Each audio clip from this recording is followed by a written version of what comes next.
Om Ajnanatimidandasya Jnananjana Shalakaya Chakshurun Militam Dhena Tasmai Shri Gurave Namah. Statement in his commentary on the Bhagavad Gita, he says that the mind becomes disturbed due to lack of an ultimate goal. And then he goes on to say that the most satisfying type of goal is how to do good for others. And this is parallel or in harmony with the teaching of Srimad Bhagavatam. Srimad Bhagavatam, as most of you know, for thoroughness, is the quintessential writing on Bhakti Yoga.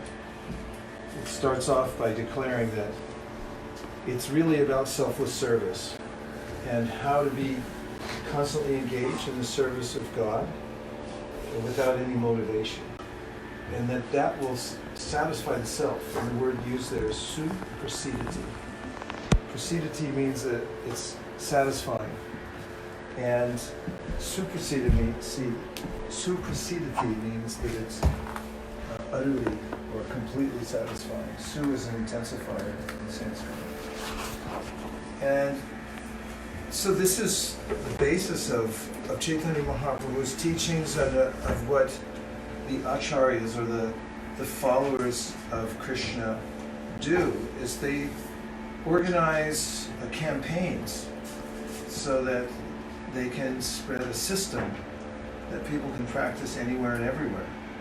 And it doesn't matter what culture one's from. In fact, this is very clear from the Bhagavad Gita, when Krishna says in the 9th chapter, Mamhi Partha Vyapashrita Yepi Supapa Yomai Striyo Vaisesika Shudras Tepi Yati Param Gatim. Can you all hear me all right?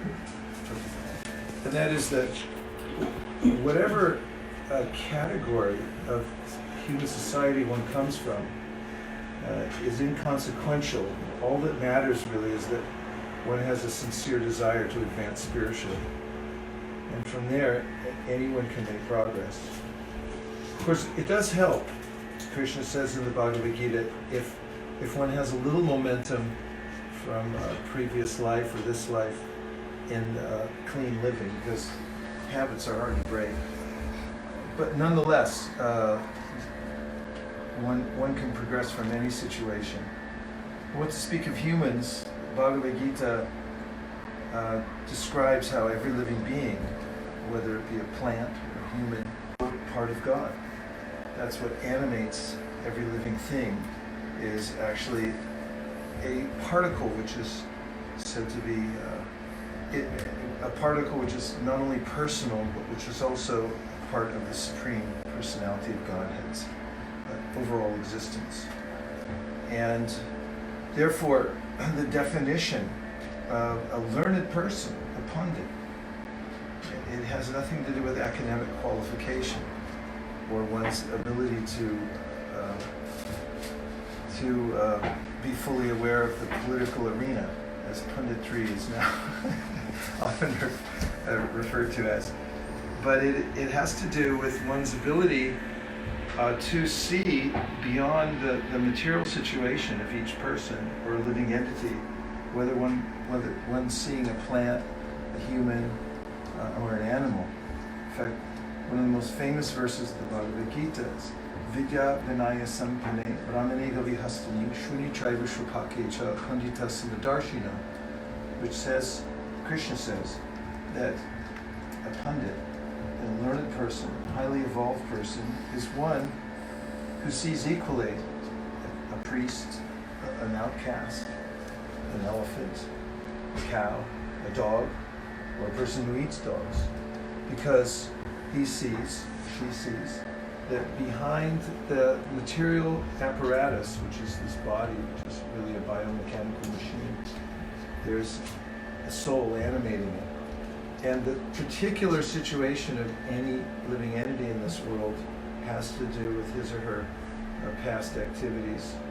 And that creates a kind of momentum through which, this is getting a little philosophical, through which material nature is actually reciprocating, benevolently actually, and simply accommodating the desires of the living entity. The living entity really has freedom Just as the Supreme is called Swarat, Krishna is called Swarat, he's absolutely independent.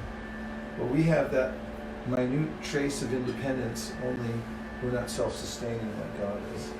So we can get ourselves into trouble by misusing independence. So, a couple things I think I've said. One is that having an ultimate goal is important to fix the mind.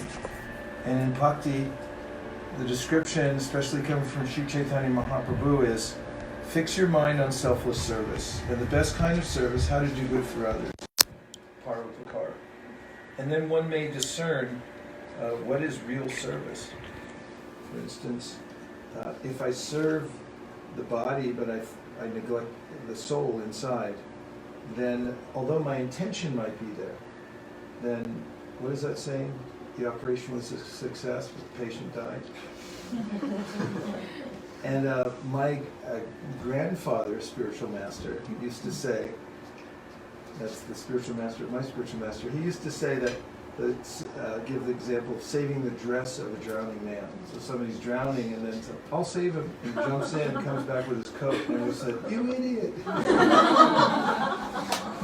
And so this idea that I'll cater to the body or even the mind, although these things aren't necessarily bad, but if one neglects to understand that behind the body, behind the mind, is actually a soul that's passing through, is on a continuum, and doesn't address that, and doesn't see that context, then the good one does may actually be detrimental.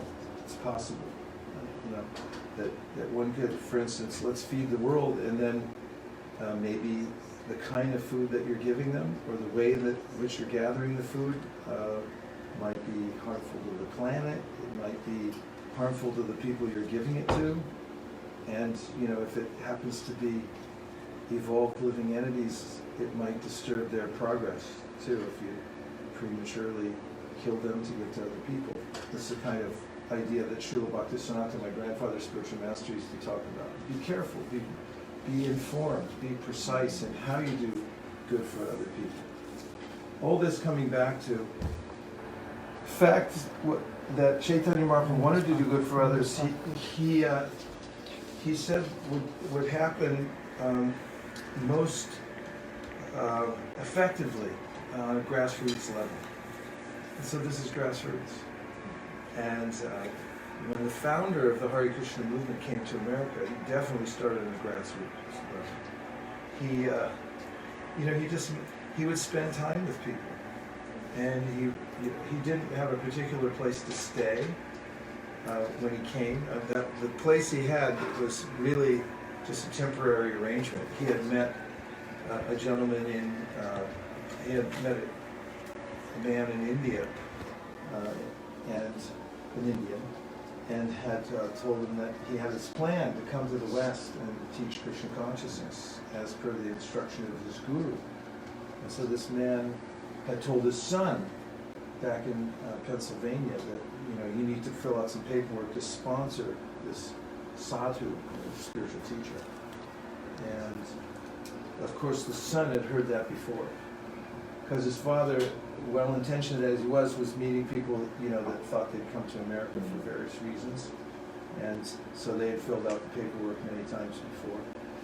And they were really surprised when Prabhupada showed up. That was the whole town of Butler, Pennsylvania. That was front page news. But there's an Indian Swami in town. And Prabhupada didn't mind just, sleeping on whatever bed or offering that they gave to him. And he was inquisitive. He was asking questions. This is his first time in America, and he was curious about the way people thought and the kind of habits that they had. And unlike some sadhus who eschew any kind of practice or cultural, habits that are against their sensibilities or against the scriptures, he was very accommodating. In fact, in the early days when he started introducing the science of Krishna consciousness to many people, he was dealing ultimately by default with many people in the counterculture, the hippie movement, who had really decided to give up most of the cultural norms, like wearing clothes and simple things like that. Just, I mean, that was their thing. I remember I was there, I saw. And Prabhupada was, it was an anomaly actually, in the sense that everyone was going against cultural norms and rejecting the status quo. And meanwhile he came, and it was such a artful way in which he encouraged people to take to spiritual life, first telling them about benefits-based marketing. If you do this, then everything will work out. And later on, he started to fine-tune their habits and tell them about ways in which they could amend their lifestyle in various ways so that they would get a lot more resonance with the practice of Krishna consciousness. And it worked. And that was really one of the teachings of the disciples of Chaitanya, which was Yena Tena Prakarena Mana Krishna Niveshaya. First, teach people how to fix their minds on God. Because the mind is the central point of all the senses and of our existence. And the focal point of yoga really is how to fix the mind on the Supreme. So Yena Tena Prakarena, one way or another, it says, teach people to fix their minds on God. And later on, other kinds of things can be introduced that help people to adjust themselves.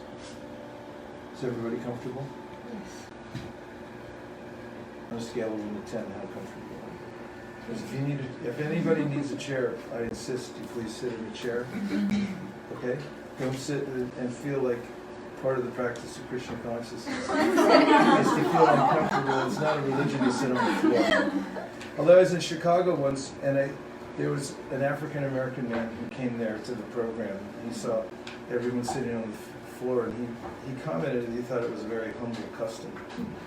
But when Prabhupada, and this is an example of the way he brought Krishna consciousness to the West, one of the first buildings that the Krishna conscious movement was able to purchase, and that was a hard slog. There was no money in the beginning at all. Not that there's much now, but there was, it's not a hugely opulent thing. We don't have mega churches generally. But still, when he was able to get some facility in Los Angeles, that church is still there. It's been transformed a bit, but he wanted to keep the pews in there. He had pews, and he said, keep the pipe organ. Don't change the culture. Allow people, don't make it so different that people will, just see the external part of it. Teach the essential parts. So this is really nice. This is a grassroots approach. Is turning your home into an ashram.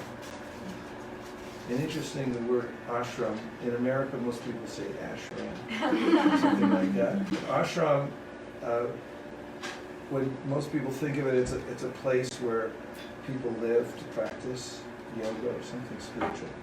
The word ashrama comes from the word shrama. Shrama means to work hard for no result.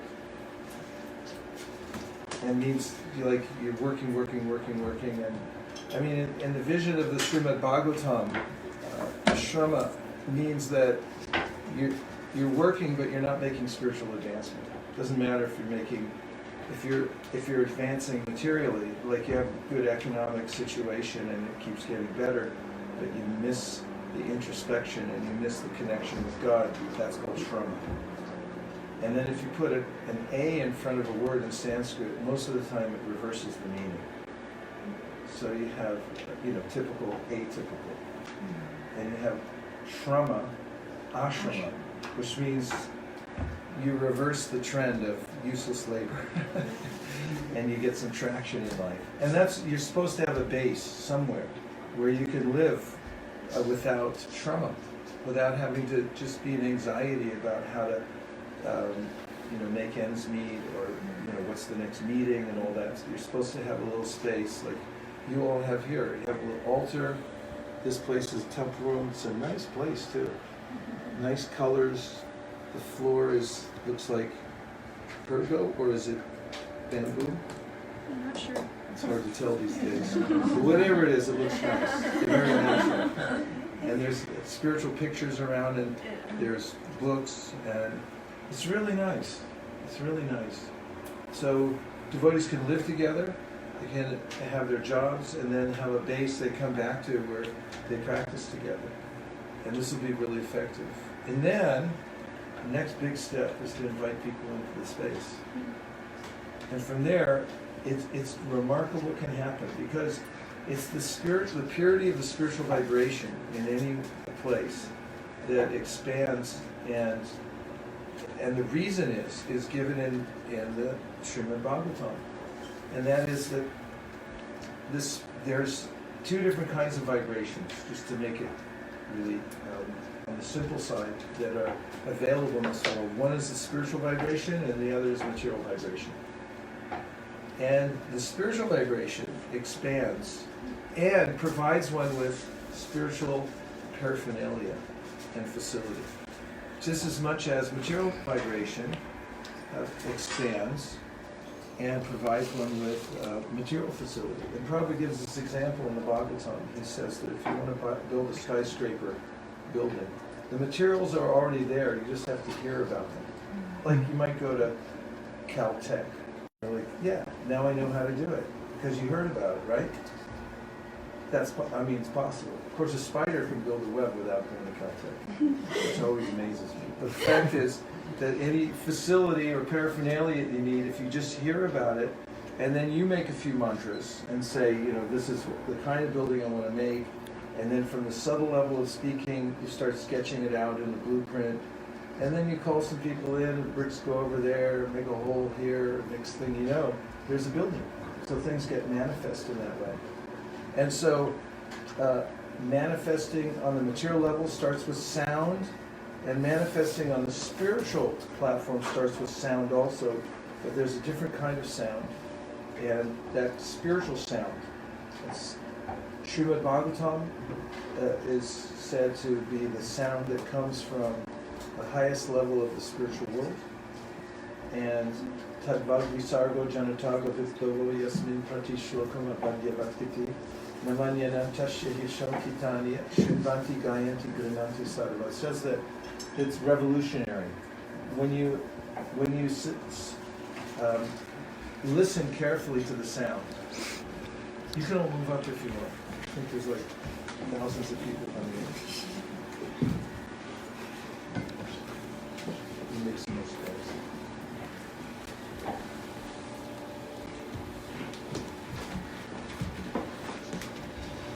So, through hearing spiritual sounds, one will find that one gets more and more facility to practice spiritual life.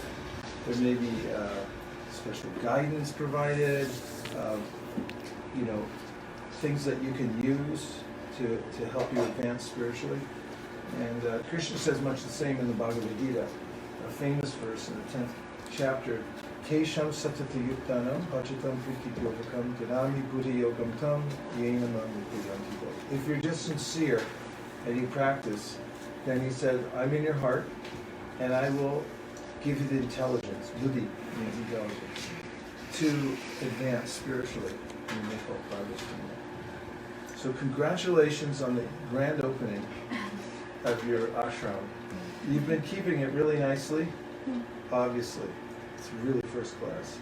And now this is a big deal that you're inviting people in. And I have to tell you, we had programs in our home in Birmingham for 16 years. Until it got so big that people complained when we didn't invite them, so they said, we can't do it anymore. But a lot of it just moved down to ISV. That's our center down in Silicon Valley in Mountain View. And just sort of nicely transferred there and then out into other programs and things. So it spills over, it builds from this position. So really well done. I was thrilled to be here, to be invited, and thank you. Thanks for coming. Thank you. So please tell me what kind of program you would like to have. now that I just chewed up about a half an hour. Well, we wanted to just start from Canto 1, first chapter, and just do a reading as much as possible within an hour. Because I think from now on what we'd like to do is have it monthly, and then work to bi-monthly. And however many pages you think would be best to do in an hour's time. Okay. Typically. Since I'm so late, and I really apologize, there are a couple accidents on the freeway. How much time do you think we have now? We do have to end at 8 o'clock. Okay. Only because there's Palo Alto time or noise curfew.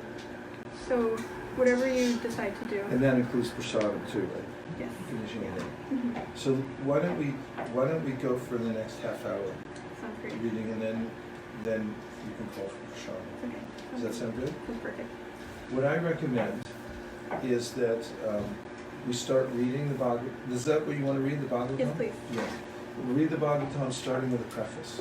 Okay. And we can go around a little bit to hear the preface, and also the foreword is also really nice. So we'll do the preface, the foreword, and of course you got to read the introduction. But we're not going to finish the introduction tonight, that's for sure. It's really and somehow we'll fit in a kirtan before the noise curfew is enforced. Okay? Great. So I'm going to say a mantra that everyone can repeat that is traditional before starting the reading of the Srimad Bhagavatam. In fact, I'll say 3 mantras as is fitting. Om Namo Bhagavate Vasudevaya. Om Namo Bhagavate Vasudevaya. Om Namo Bhagavate Vasudevaya. Om Namo Bhagavate Vasudevaya. Om Namo Bhagavate Vasudevaya. Om Namo Bhagavate Vasudevaya. We're beginning the reading of the Srimad Bhagavatam, the first canto, and we'll begin with Srila Prabhupada's preface, and I'll read 3 paragraphs, and then I'll pass it along, and then we'll pass the book around so that everyone can read something out loud. Just request you to read as loud as possible so everyone can hear. Preface. We must know the present need of human society. And what is that need? Human society is no longer bounded by geographical limits to particular countries or communities. Human society is broader than in the Middle Ages, and the world's tendency is toward one state or one human society. The ideals of spiritual communism, according to Srimad Bhagavatam, are based more or less on the oneness of the entire human society, nay, on the entire energy of living beings. The need is felt by great thinkers to make this a successful ideology. Srimad Bhagavatam will fill this need in human society. It begins therefore with the aphorism of Vedanta philosophy, Janmadhyasya Yataha, to establish the ideal of a common cause. Human society at the present moment is not in the darkness of oblivion. It has made rapid progress in the fields of human comforts, education, and economic development throughout the entire world. But there is a pinprick somewhere in the social body at large, and therefore there are large-scale quarrels, even over less important issues. There is need of a clue as to how humanity can become one in peace, friendship, and prosperity with a common cause. Srimad Bhagavatam will fill this need, for it is a cultural presentation for the re-spiritualization of the entire human society. Srimad Bhagavatam should be introduced also in schools and colleges, for it is recommended by the great student, devotee, Prahlad Maharaj, in order to change the demoniac face of society. Kaumara acharit prajno dharman bhagavatam iha durlabam manusham janma tadapyadruvam artadam. Disparity in human society is due to lack of principles in a godless civilization.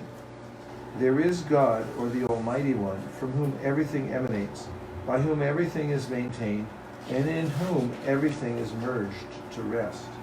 Material science has tried to find the ultimate source of creation very insufficiently, but it is a fact that there is one ultimate source of everything that be. This ultimate source is explained rationally and authoritatively in the beautiful Bhagavatam, or Srimad Bhagavatam.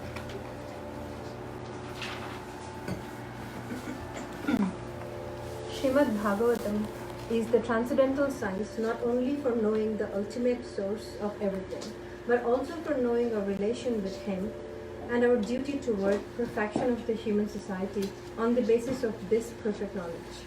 It is powerful reading matter in the Sanskrit language, and it is now rendered into English elaborately so that simply by a careful reading one will know God perfectly well. So much so that the reader will be sufficiently educated to defend himself from the onslaught of atheists. Over and above this, the reader will be able to convert others to accepting God as a concrete principle. Srimad Bhagavatam begins with the definition of the ultimate source. It is a bona fide commentary on the Vedanta Sutra by the same author, Srila Vyasadeva, and gradually it develops into 9 cantos up to the highest state of God realization. The only qualification one needs to study this great book of transcendental knowledge is to proceed step by step cautiously and not jump forward haphazardly as with any ordinary book.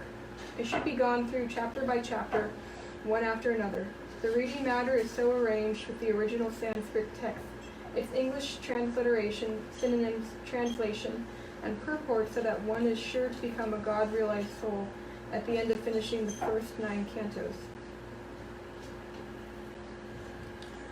The 10th canto is distinct from the first 9 cantos because it deals directly with the transcendental activities of the personality of Godhead, Sri Krishna. One will be unable to capture the effects of the 10th canto without going through the first 9 cantos. The book is complete in 12 cantos, each independent, but it is good for all to read them in small installments, one after another. Keep going, just finish. Keep going. Yeah, finish. I must admit my frailties in presenting Srimad Bhagavatam, but still, I am hopeful of its good reception by the thinkers and leaders of society on the strength of the following statement of Srimad Bhagavatam. We can say together. Tadva Sarvo visargo janataga janataga viplavo yasmin pratishlokam vadhyavadyapi namamanantasya sonkitani yat shrivanti gayanti grananti sadhava.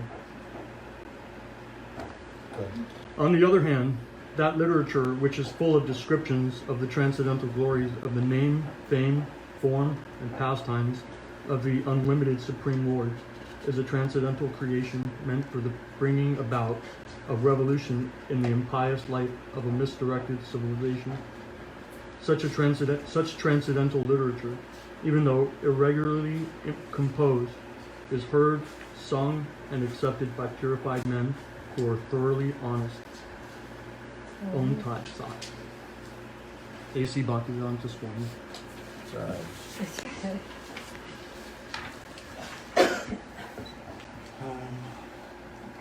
Welcome. So, we'll keep it brief, but let's just see at the end of each unit, like this is the preface, if you have some reflections or a question, and we'll keep the discussion.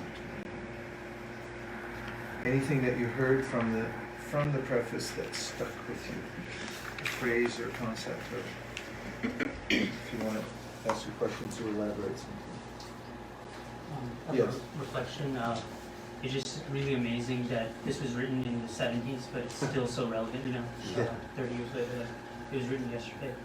It was just when he mentions about the propensity to quarrel and so forth. that was back then. It didn't seem as protracted as it is now. Any other thoughts? Yeah. It's so profound that he uses the shlokas from Bhagavatam everywhere, all throughout the Bhagavatam. Yeah. And also, like, this one reminds me of, like, there is God, or the Almighty One, from whom everything emanates, by whom everything is maintained, and in whom everything is merged to rest. Isn't that the same as Om Purnamada? Yeah, very similar. It actually refers to Janmadhyasaya Taha, which is the first line of the Bhagavatam itself, but very well done, because it also can refer to the Om Purnamada Purnamidam from the Upanishads, which is basically saying the same thing. Janmadhyasaya Taha is an aphorism given in a very important book called the Vedanta Sutra, which is a summarization or a sutraization, giving pithy statements that give philosophical markers about major topics. Each one of them you could write numerous PhD theses on. And so the first one that comes out in the Vedanta Sutra is Janmadhyasaya Taha, which is a definition of the Supreme Absolute Truth in short, which means that the Supreme Absolute Truth is that from whom everything else emanates. As a really simple definition of God.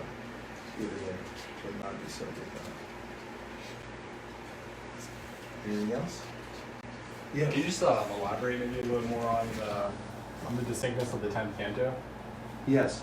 The 10th, leading up to the 10th canto of the Srimad Bhagavatam, there's a lot of philosophical knowledge. For instance, you'll find in the first canto a kind of introduction to the philosophy of Krishna consciousness. Especially the first canto is an opening scene like in a play. And there are scenes within scenes here. So the opening scene is at Naimisharanya, which is a forest where many sages go for seminars. And so this Srimad Bhagavatam is being discussed there. It had been heard by a great sage named Sutta Goswami when it was originally spoken. The original speaking of this took place when the king, the emperor, had been cursed to die in 7 days. So he gave up his kingdom. He took it as actually a benediction that he was cursed to die. He said, I wouldn't have walked away from this if I hadn't been cursed. So I'm taking it as a chance to, make my break. So, you can imagine if, our president suddenly went to the bank of the Potomac, just sat down and said, "Will you become self-realized?" We'd be really surprised. But there's a way in which the Parikshit, he went and sat down in the Ganges, gave up his royal insignias and everything like that. And he just said, "This is it. I'm going to focus wherever." And he wanted advice. And there were a lot of people that came there to give advice. And then this self-effulgent teacher, Shukadeva Goswami, entered the arena, and everybody stood up as a sign of respect. Self-effulgent meaning they recognized that here's the most qualified person to speak this. He was a 16-year-old at the time. And there's a long story I won't go into about Shukadeva. But the fact is that Shukadeva sat down and he spoke the 18,000 verses of the Bhagavatam to Parikshit. In that assembly, Sutta Goswami was there. He heard it. Now later he's speaking this again to the sages at Naimisharanya, and they're listening. So that's how the opening scene goes. And they're asking questions. One of the questions they ask at the very beginning of the Bhagavatam is, what is the ultimate good for the human soul, or for the soul, and for every soul? And how do we enact that for the world? How do we do the greatest good for the most number of people? That's where they were. It was not a commercial enterprise. They were thinking about how they could do well for people everywhere. That's their main intention. And then the questions, actually, those questions act as the springboard for the rest of the Bhagavatam, because they start getting answered everywhere throughout the rest of the cantos. And then you get into the second canto, which starts talking about the universe, how the universe is structured, what is it, where did it come from, and so forth. And more philosophical topics come up in the third canto, fourth canto, fifth canto. Again is the universe, but a lot of everything is meant to kind of orient us towards the 10th canto, to understand that when God comes to the world, he's not an ordinary person. Because although he has his original form is personal, ultimately he's Advaya Gyan Tattva. God is everything, and everything is within God, but he also maintains a separate existence. And to prepare the reader for understanding the activities of Krishna in Vrindavan and the other places where he performs activities, the Srimad Bhagavatam is careful to give us a lot of backgrounds. For instance, we're not our bodies, we're actually the soul within the body, many of the things I said earlier. And that Krishna has a completely transcendental spiritual body. He's not forced to come into the material world. So when you come to the 10th canto then, you've got an explanation of the lineages of many dynasties, kingly dynasties that go for tens of thousands of years, entering into the appearance of Krishna. So that's like the main part of the play, is in the 10th canto, when he appears.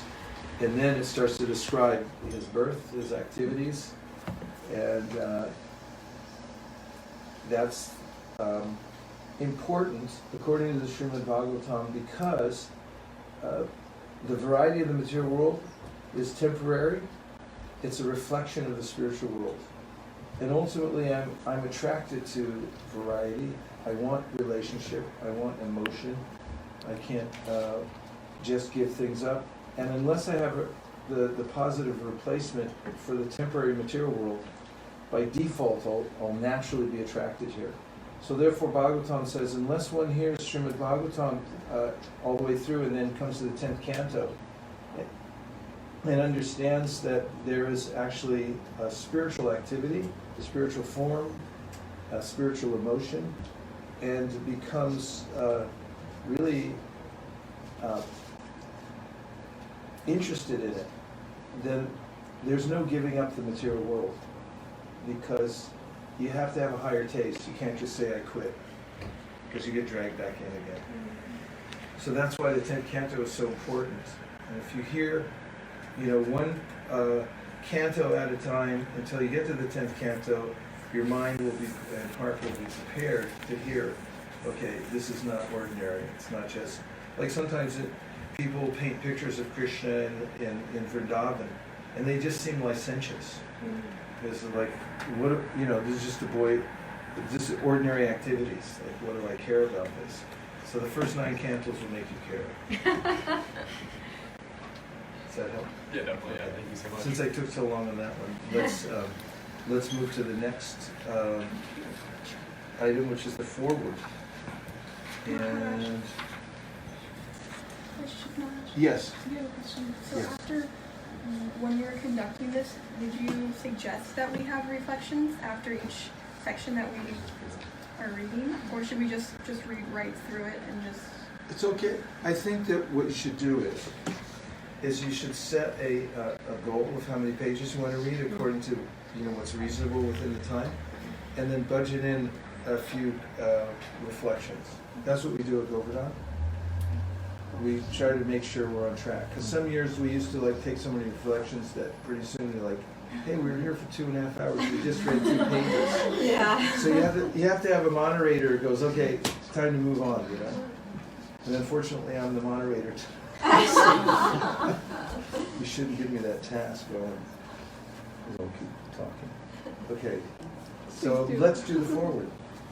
And now, who would like to go next? Yeah. There's a lot. We don't have a forward. You don't have a forward in that one? Yeah. There are a lot of Sanskrit terms in there, so let's see how it goes. And Yeah. if you need help, we'll just fill in for you. Okay, no, I don't have my glasses.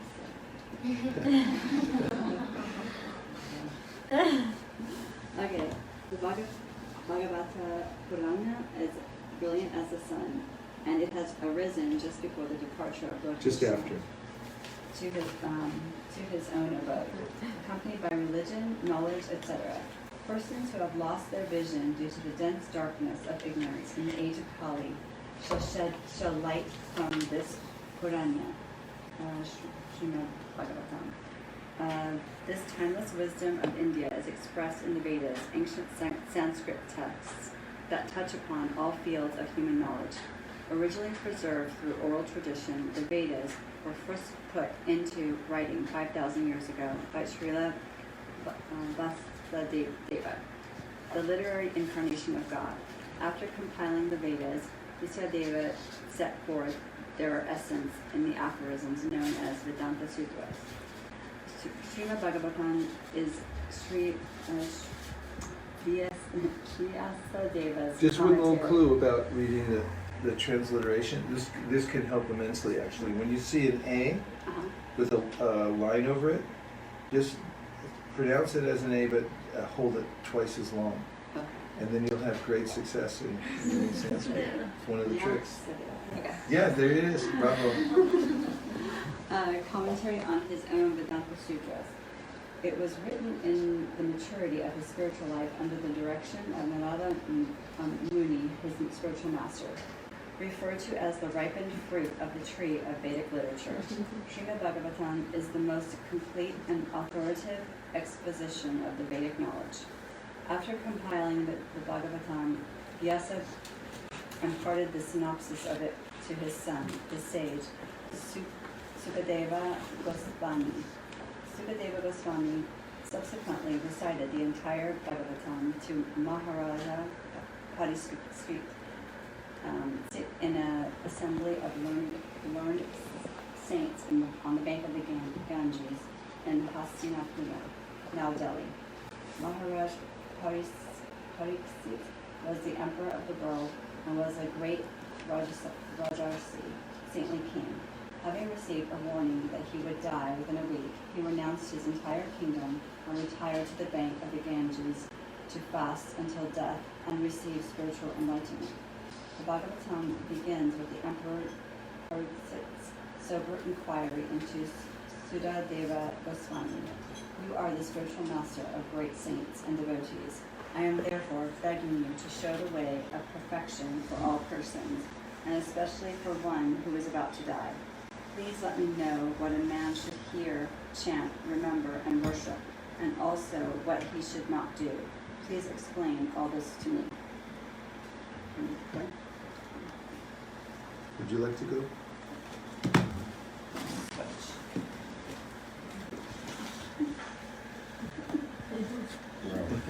Okay.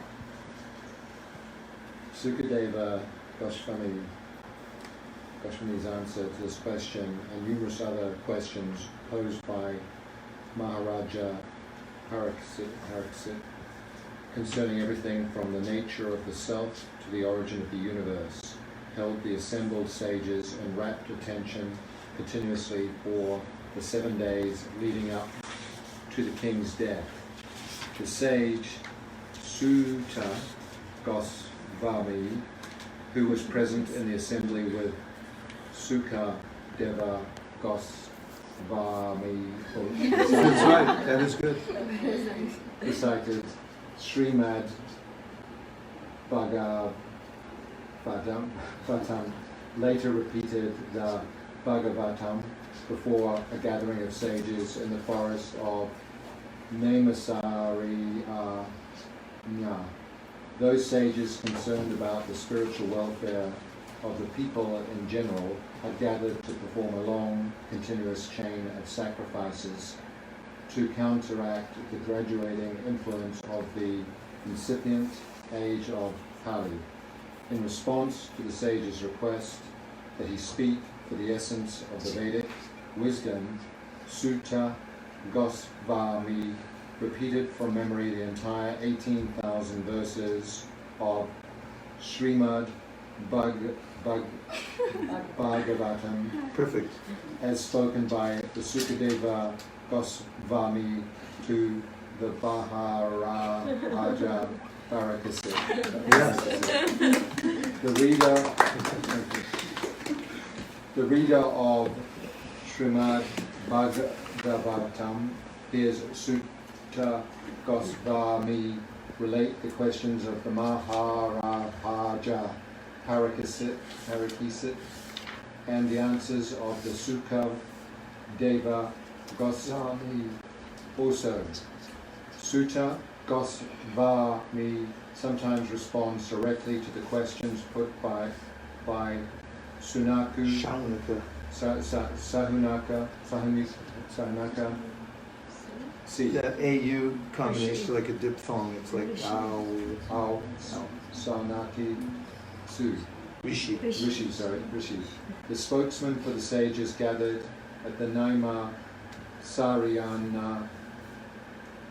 One therefore simultaneously hears two dialogues, one between Maharaja Parasi and Sukha Deva Goswami on the bank of the Ganges, and another at Naimasariyanya between Sutta Goswami and the sages at Naimasaranya forest. Naimasaranya forest, headed by Sunaki Shaunaka.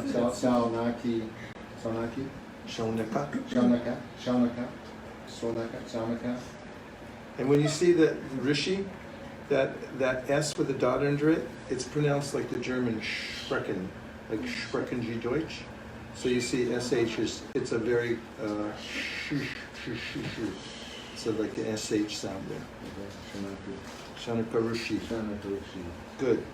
Furthermore, while instructing King Parasi, Shukadeva Goswami often relates historical episodes and gives accounts of lengthy philosophical discussions between such great souls as Narada, Muni, and Vasudeva. With this understanding of the history of the Bhagavatam, the reader will easily be able to follow its intermingling of dialogues and events from various sources. Since philosophical wisdom, not chronological order, is most important in the text, one need only be attentive to the subject matter of Srimad Bhagavatam to appreciate fully its profound message. Okay, finish it. Read loud. The translators of this edition compared the Bhagavatam to sugar candy. Wherever you taste it, you will find it equally sweet and relishable. Therefore, to taste the sweetness of the Bhagavatam, one may begin by reading any of its volumes. After such introductory taste, however, the serious reader is best advised to go back to the first canto and then proceed through the Bhagavatam, canto after canto, in its natural order. Keep going. This edition of the Bhagavatam is the first complete English translation of this important text with an elaborate commentary, and it is the first widely available to the English-speaking public. The first 12 volumes, Canto 1 through Canto 10, Part 1, are a product of the scholarly and devotional effort of His Divine Grace, A.C. Bhakti Vedanta Swami Prabhupada, the founder Acharya of the International Society for Krishna Consciousness, and the world's most distinguished teacher of Indian religious and philosophical thoughts. His consummate Sanskrit scholarship and intimate familiarity with Vedic culture and thought, as well as the modern way of life, combined to reveal the West a magnificent exposition of this important classic. After the departure of Srila Prabhupada from this world in 1977, his monumental work of translating and annotating Srimad Bhagavatam has been continued by his disciples Hridayanath Das Goswami and Gopi Paradhanitana Das.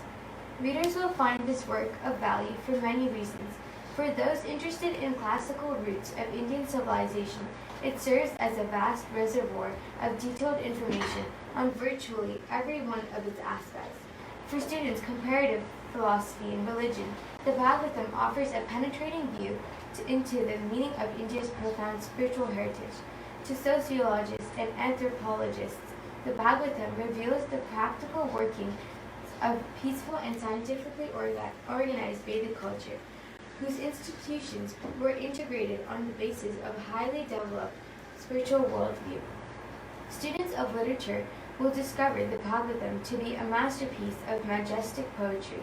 For students of physiology, the text provides important perspectives on the nature of consciousness, human behavior, and philosophical study of identity. Finally, to those seeking spiritual insight, the Bhagavatam offers simple and practical guidance for attainment of the highest self-knowledge and realization of absolute truth. The entire multi-volume text presented by Bhakti Vedanta Book Trust promises to occupy a significant place in the intellect, culture, and spiritual life of modern men for a long time to come. The publishers.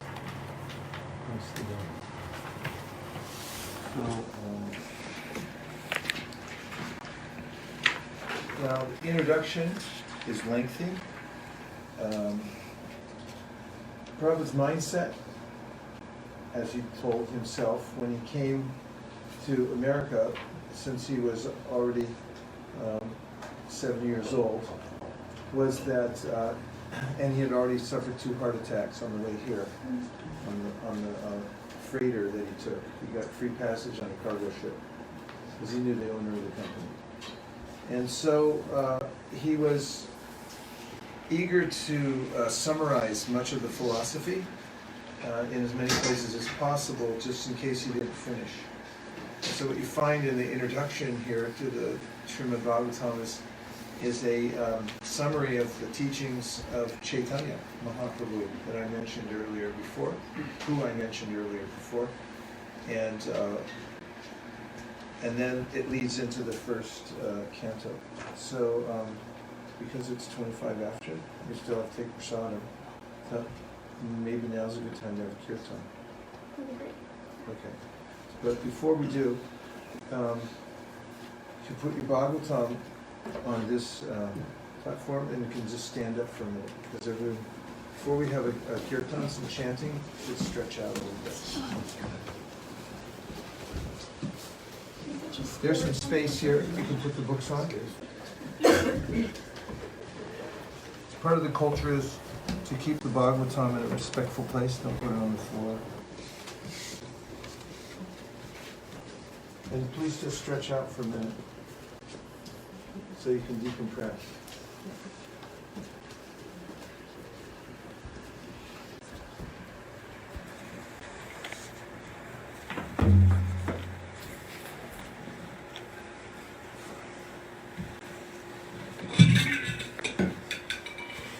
Okay.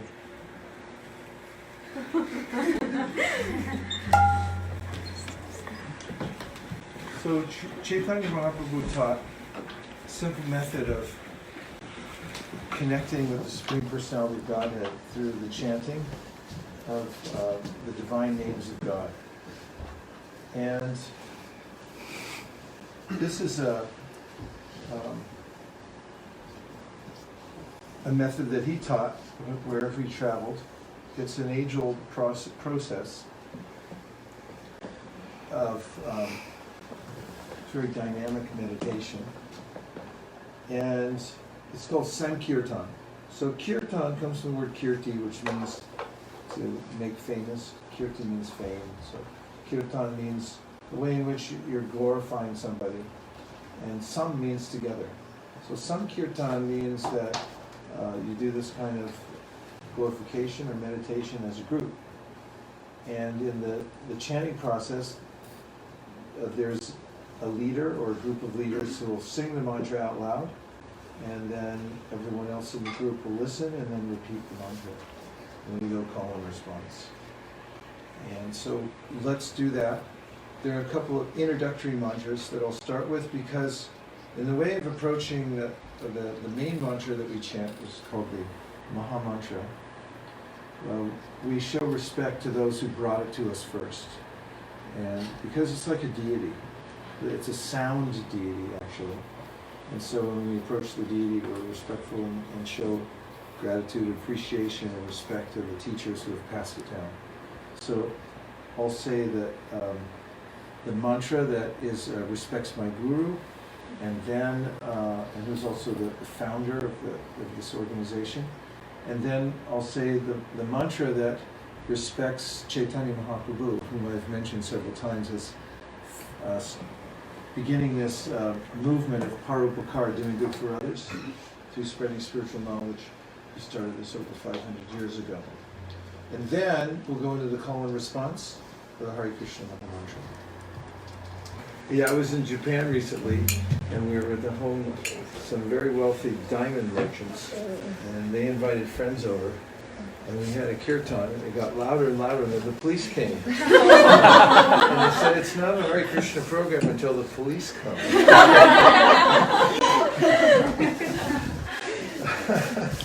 Because it seems that it's kind of a loud religion. There's a lot of chanting. Have your neighbors have heard kirtan before? Okay. So, Are you going to stay for prashad? if you'll permit. Sure. Is it time now, or do you We're want? ready. Okay. Would you mind conducting the prashad first? I don't mind. So, prasadam is a very important aspect of Bhakti Yoga. Because we are what we eat, not just in body and mind, but also in spirit. According to Krishna in the Bhagavad Gita, that if one prepares food with the idea of offering it, making it an offering of love, it's a little different than even saying grace. You know, you get food and you say grace, which is really nice. Say, this is coming from mercy and it's from a divine source, and we appreciate it. But in devotional cooking, there's a way in which the cooks are thinking all the time that they're making it for Krishna. And so they make an offering, and they offer it with prayers, so please accept this. And then after that, it's called prasadam. So there's a transformation in the food. So it takes the same vibration as the mantra and of the spiritual world. So it's kind of an ideal situation, since we all have to eat. And there's a prayer that we say before taking prasadam, and that is that, and it's written by one of the great teachers of Bhakti, named Bhaktivinoda Thakur. And he said the following prayer, that the senses are the networks of paths, unless they're controlled, they just take us at any place. And ultimately this body ends up in death. And he said of all the senses, the tongue is the most difficult to control. He said, but this prasadam, spiritual food, is especially given to us as a benediction from God, so that we can control the tongue.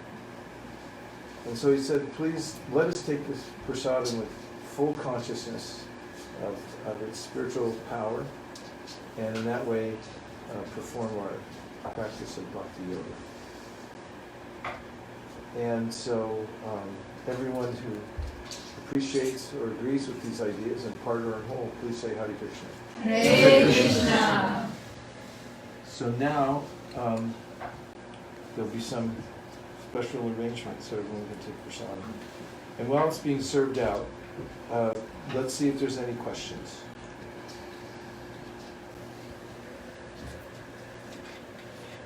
Yes. How is it that the Maha Mantra makes the atmosphere so spiritual? It changes everything. It The Maha Mantra transforms. is the Hare Krishna mantra. We just chanted Hare Krishna, Krishna Krishna, Hare Hare, Hare Rama, Rama Rama, Hare Hare. Well, it's a sample and an example of what I was talking about before, about there being material sound and spiritual sound. So according to the theory of mantra, the Hare Krishna mantra is quintessentially a spiritual sound, or the quintessential spiritual sound, vibration. It's a special mantra. What makes it special? One thing is that it contains divine names of God. Hare means the energy of the Lord, and it's written in the vocative form in Sanskrit, which means like it's an open prayer, saying, "O my Lord, O energy of the Lord, please engage me in your service." Krishna means the all-attractive, the definition, one of the definitions of Bhagavan, or the supreme personality of Godhead, is that he's full of all beauty, all knowledge, all renunciation, all strength, all fame. And so when you say Krishna, it means the attractor, and the all-attractive one. And Rama means the highest spiritual happiness. And so it's called Paramakshara Krite, like the formula of words is the most enticing and purifying of combinations of spiritual words and syllables. And so that mantra, especially when it comes down, when it's passed down through a chain of teachers to the, it maintains its purity and maintains its purity of purpose, then it has a special effect on the chanters and the hearers. Thank you for asking the question.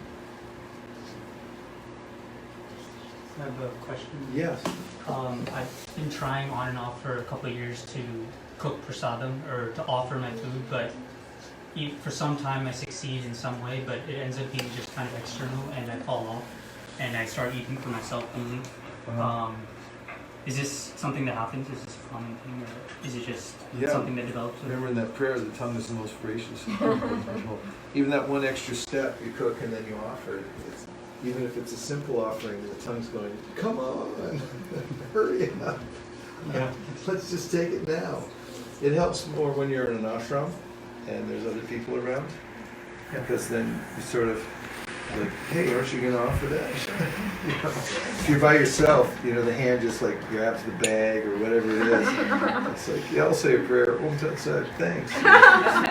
So, there's a little bit of kind of intentionality that it helps when you're in association.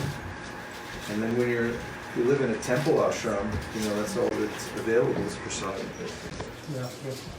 So it helps to have association. So whatever you're doing is nice. Just do the best you can. Thank you.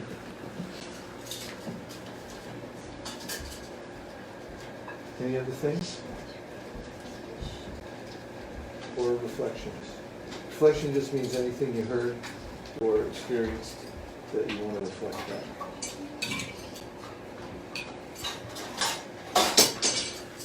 Ben, have you been to these programs before? You're Thomas. Thomas, have you been to the programs?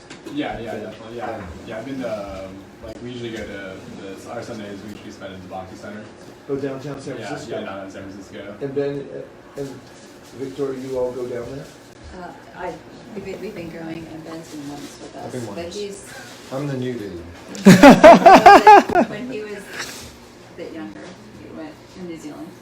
In New Zealand? I did actually, yes. You did, huh? That's amazing. It was 35 years ago. 35 years ago. When he was 5. I was going to say he was a toddler. Fantastic. Wow, great. Will you give us instruction? What should we do now?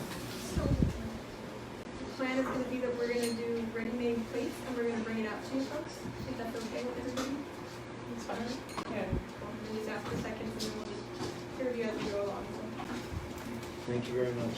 Nachari Armarman, Nachari Armarman, Nachari Armarman, Nachari Armarman, hey, Nachari Armarman, Nachari Armarman, Nachari Armarman, Nachari Armarman.